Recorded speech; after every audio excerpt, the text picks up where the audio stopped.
Benar.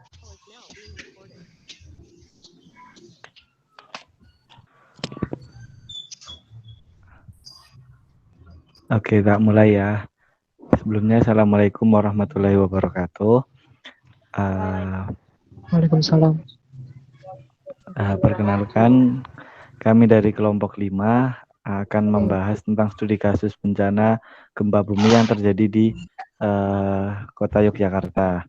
Sebelumnya, kami dari kelompok 5 beranggotakan 1 Baharul Ulum, 2 Saulin Febriana, 3 Rahma Alia Fortuna, 3 Yesi Carolina Marbun. Ya, selanjutnya akan dibacakan oleh teman saya tentang kondisi yang terjadi di sana.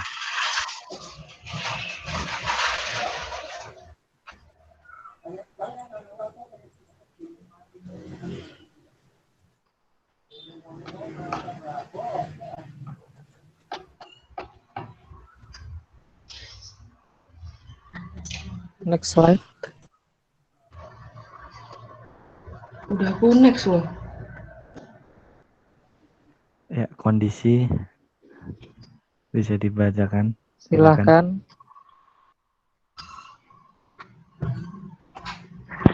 Baiklah, di sini saya akan menjelaskan mengenai kondisi di gempa pada saat terjadinya gempa bumi di Yogyakarta, yakni menghancurkan daerah-daerah di wilayah provinsi daerah istimewa Yogyakarta dan sebagian provinsi Jawa Tengah. Dikarenakan pada saat terjadinya gempa tersebut berpusat di koordinat 8 derajat garis lintang selatan dan 110 derajat garis bujur timur atau sekitar 25 km ke arah barat daya dari kota Yogyakarta, di mana karena terjadinya bencana alam tersebut menewaskan lebih dari 500 orang, lebih dari 37.000 orang luka-luka, lebih dari 84.000 rumah rata-rata dengan tanah, dan lebih dari 200.000 rumah mengalami rusak ringan, sedang maupun berat. Selanjutnya. Nah, gempa bumi di Yogyakarta itu diakibatkan oleh salah satunya itu adanya aktivitas lempeng Indo-Australia, di mana terdapat 2 jenis rekahan yang dapat dibedakan di lapangan, yaitu rekahan akibat gerakan tanah yang dipicu oleh guncangan gempa dan rekahan tektonik. Pada rekahan memiliki pola rekahan tektonik dari gempa Jogja pada tahun 2006, yang mengindikasikan pergerakan patahan gempa yang tidak sederhana sebagai berasal dari satu bidang patahan saja, namun cukup kompleks. Dikembalikan kepada moderator.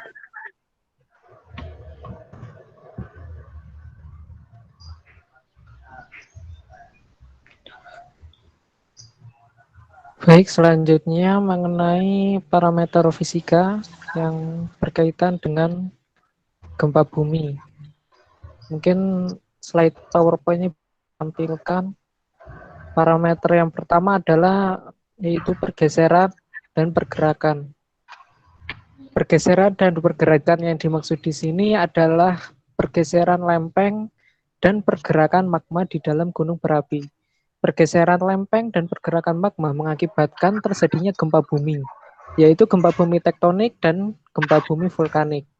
Pergeseran lempeng tersebut mengakibatkan terjadinya gesekan yang menekan, sehingga menimbulkan panas, yaitu kalor. Kemudian dari panas tersebut atau kalor tersebut menjadi energi atau tenaga. Lalu yang kedua adalah tekanan. Tekanan yang dimaksud di sini adalah tekanan batuan, di mana bumi tersusun atas batuan-batuan sehingga mengakibatkan terjadinya tekanan yang menimbulkan energi, di mana energi tersebut ketika tidak dapat ditahan oleh pinggiran lempengan akan menyebabkan gempa bumi. Lalu yang ketiga adalah getaran gelombang. Getaran gelombang yang dimaksud di sini adalah bentuk daripada perwujudan energi yang sampai ke permukaan bumi. Permukaan bumi terasa bergetar atau bahkan bisa terasa sampai berguncang, di mana getaran atau guncangan tersebut berasal dari getaran gelombang hasil dari energi yang disebabkan oleh pergeseran bumi. Selanjutnya ada energi. Nah, dalam gempa, energi yang terkandung di dalamnya disebut magnitudo. Magnitudo adalah besaran energi dalam gempa, di mana bisa diukur menggunakan seismograf. Lalu yang kelima adalah waktu. Waktu adalah lama proses terjadinya pergeseran lempeng bumi dan terjadinya gempa bumi. Slide selanjutnya. Slide selanjutnya yaitu mengenai metode geofisika yang digunakan. Di sini kami menggunakan metode geolistrik, yaitu metode geofisika yang mempelajari sifat aliran listrik di dalam bumi.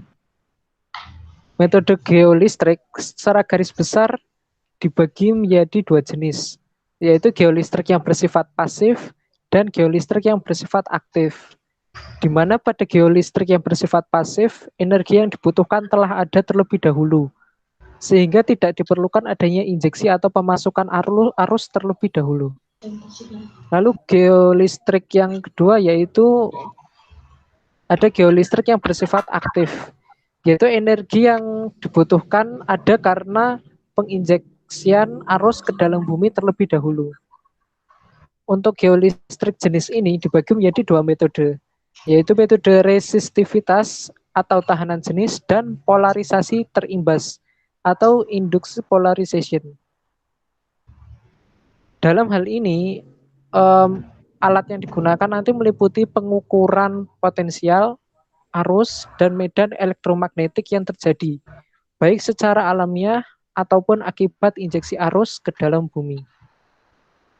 Selanjutnya akan disampaikan oleh rekan saya.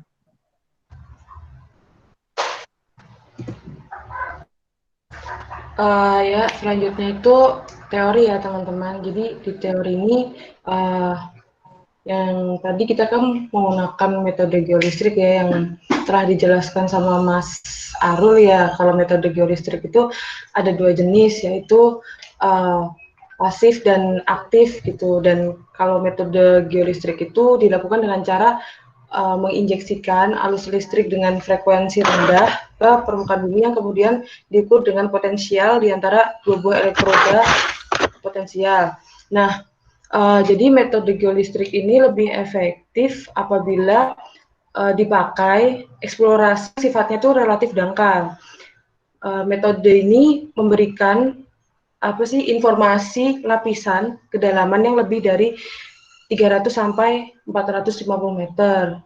Maka dari itu, metode ini jarang digunakan untuk eksplorasi hidrokarbon, tapi lebih banyak digunakan untuk bidang seperti teknik geologi, seperti penentuan kedalaman batu dasar, pencarian reservoir air, eksplorasi geotermal, dan juga untuk geofisika lingkungan.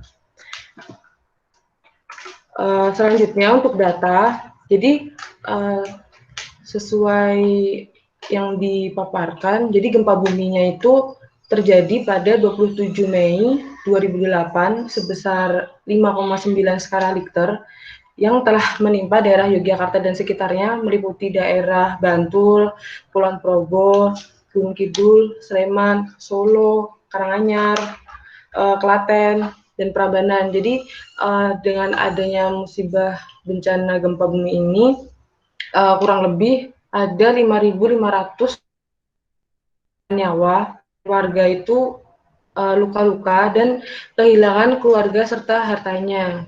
Jadi sumber gempa ini berpusat pada kedalaman 33 km, tepatnya terletak 37 km dari garis pantai dengan epicentrum di dasar Samudra Hindia pada koordinat 8,26 derajat lintang selatan dan 110,31 derajat bujur timur. Ya, selanjutnya untuk hasilnya akan disampaikan oleh rekan saya. Silahkan. Baik, terima kasih.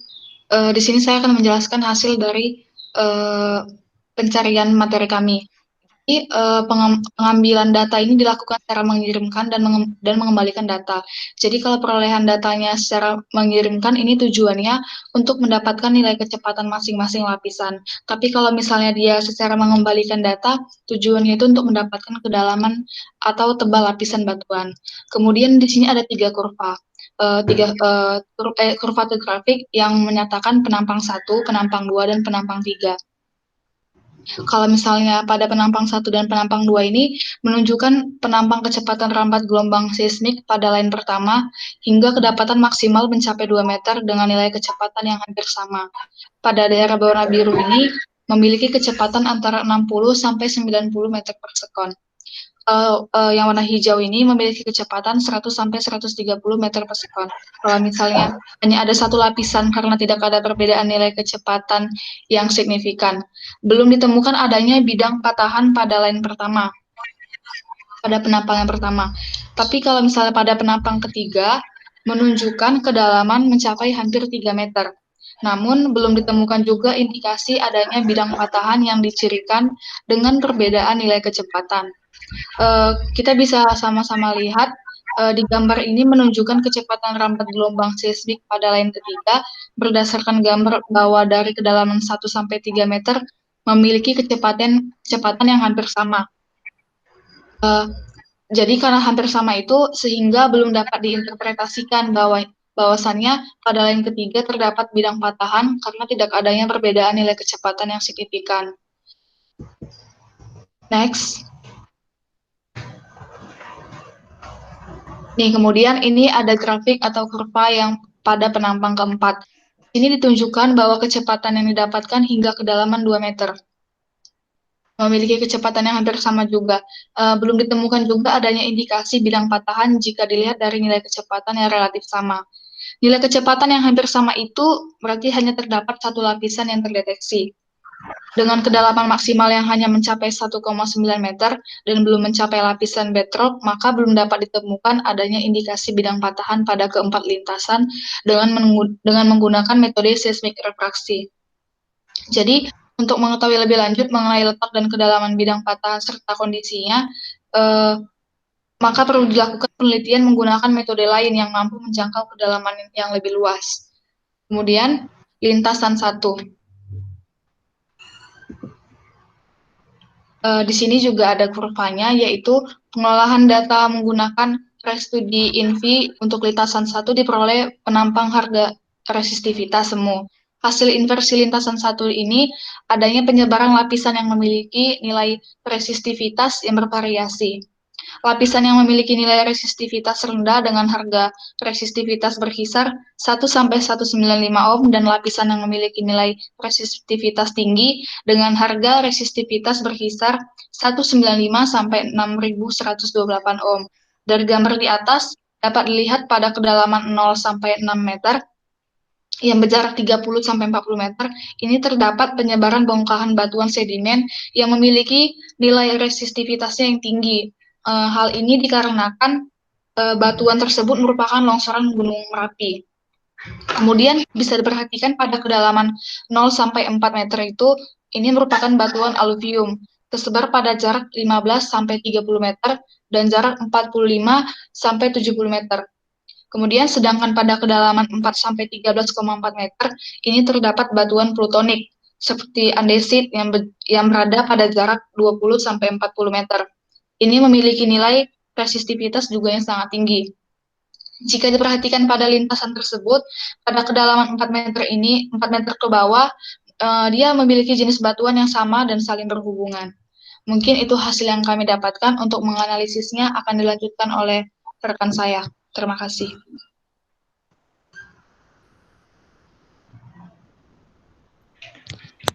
Ya, untuk dari data yang diperoleh dapat disimpulkan atau analisis pengambilan data menggunakan metode geolistrik konfigurasi Schlumberger pada lintasan dengan panjang masing-masing lintasan 75 meter dan spasi elektroda sebesar 5 meter. Kemudian hal ini dilakukan dengan posisi line yang sejajar dengan hingga ke perumahan warga untuk mengetahui kemenurunan patahan akuisisi data resistivitas bumi pada survei lintasan 1 dilakukan dengan mengambil lintasan sepanjang 75 meter. Untuk titik awal atau titik 0 meternya sendiri berada pada koordinat 110 derajat 24 menit 22,6 detik bujur timur dan 0,7 derajat 52 menit 50,6 detik lintang selatan. Titik akhir berada di 75 meter, berada pada koordinat 110 derajat 24 menit 23,5 detik bujur timur dan 0,7 derajat 52 menit 48,2 detik lintang selatan yang membentang pada arah 23,5 derajat. Jarak antara elektroda terkecil adalah 5 meter. Dari hasil pengukuran diperoleh harga resitivitasnya berkisar antara 5 sampai 1532 meter. Sehingga dapat disimpulkan bahwasanya identifikasi patahan menggunakan metode seismik refraksi belum dapat dilakukan. Metode geolistrik dapat digunakan untuk identifikasi bidang patahan dangkal atau sesar minor. Sedangkan bidang patahan sesar untuk lintasan 1, lintasan 2, dan lintasan 3 berada pada titik 40 meter. Ya, sekian presentasi dari kelompok 5 terkait analisis gempa bumi yang ada di Jogja. Dari kelompok 5 sekian, kurang lebihnya mohon maaf. Wassalamualaikum warahmatullahi wabarakatuh. Waalaikumsalam. Waalaikumsalam.